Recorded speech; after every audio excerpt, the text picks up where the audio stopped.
After nearly 24 years of delivering the daily news, first for our sister station, KFOX 14, and now for CBS 4, I'm taking a break from the TV news business when I sign off Friday night. I've had the privilege of covering and witnessing some incredible news stories while I've been here, and in the 20 years I was in TV news before coming here.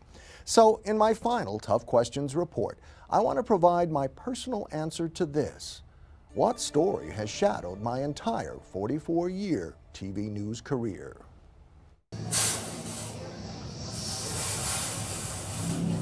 I'm convinced that this was indeed something extraordinary. Earlier this month, photojournalist George Cervantes and I returned to my hometown of Roswell, New Mexico for the city's annual UFO Festival. It included a visit to the International UFO Museum and Research Center, which just last fall greeted its 5 millionth visitor since first opening in 1992. Aliens.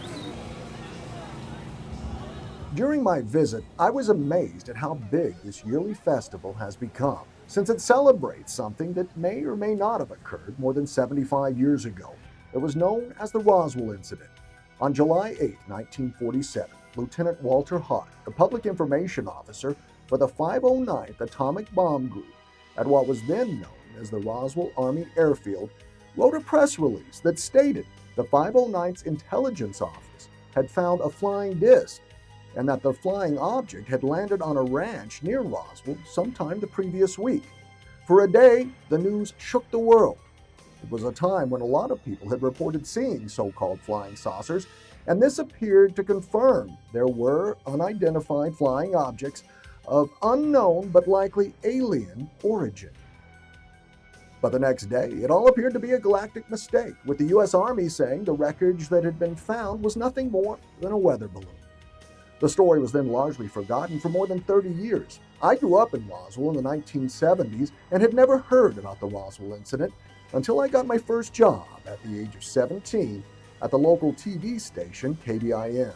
I was working as a studio cameraman during our 9 p.m. newscast. I believe it was in the fall of 1980, when we aired a special report from the CBS affiliate in New Orleans, in which Jess Marcel, the 509th intelligence officer who was shown in a famous photo holding weather balloon material back in 1947, said that had been a cover story made up by the U.S. military to hide the truth. And he still believed the wreckage he saw and investigated all those years ago was not made on Earth. I've been fascinated with this story ever since. I'd never heard about it, yeah. And then I had kids, got married, had kids, and then in 97 they started the first one, so I had Girl Scouts at the time, so we set up a booth, and ever since then I've been involved. The International UFO Festival. I worked with Juliana Halverson at KBIM back in the 80s, and like me, she didn't know about the Roswell incident until she saw how interest in the story was literally transforming Roswell's cultural and economic landscape. You can find UFO and alien-related signs and businesses all over town, and they dominate the storefronts on Main Street downtown. Even the local streetlights have alien eyes staring down at you. Something I knew nothing about as a kid has now transformed my hometown into a world-class tourist attraction and provided a career for Halverson, who also served as the director of Main Street Roswell, which has overseen the UFO Festival for years. A festival that now draws tens of thousands of visitors every July. A lot of them, this is on their bucket list. But we've had people, I remember in costume contests, people from Japan, people from Germany, from all over the world that come to this event. A lot from the UK. It's really amazing. Long before Roswell even hosted its first UFO festival, I was news director at the local NBC affiliate KOBR.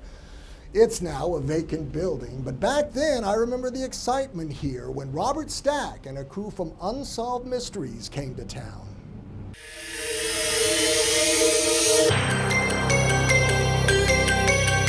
Nearly 30 million viewers tuned in when the Roswell episode launched Unsolved Mysteries' second season in September of 1989, and a cultural phenomenon then took hold.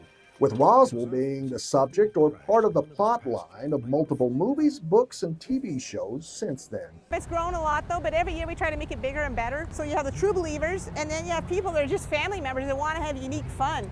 So I don't see it going away because it grows every year. Donald Schmidt is a best-selling author and lead investigator at the International UFO Museum and Research Center, a place that attracts thousands of visitors throughout the year. Well, we have researchers that come from all over the world, and they can spend days and weeks in the research center. We have the second largest UFO library in the world. You'll never guess who has the largest. The Vatican, the Catholic Church. And we like to joke that they had a few centuries head start on us. Now, when anyone learns I'm from Roswell, I usually get some kind of alien question. Are you an alien? Have you seen the aliens? Or are the aliens real? The answer to the first two questions is no.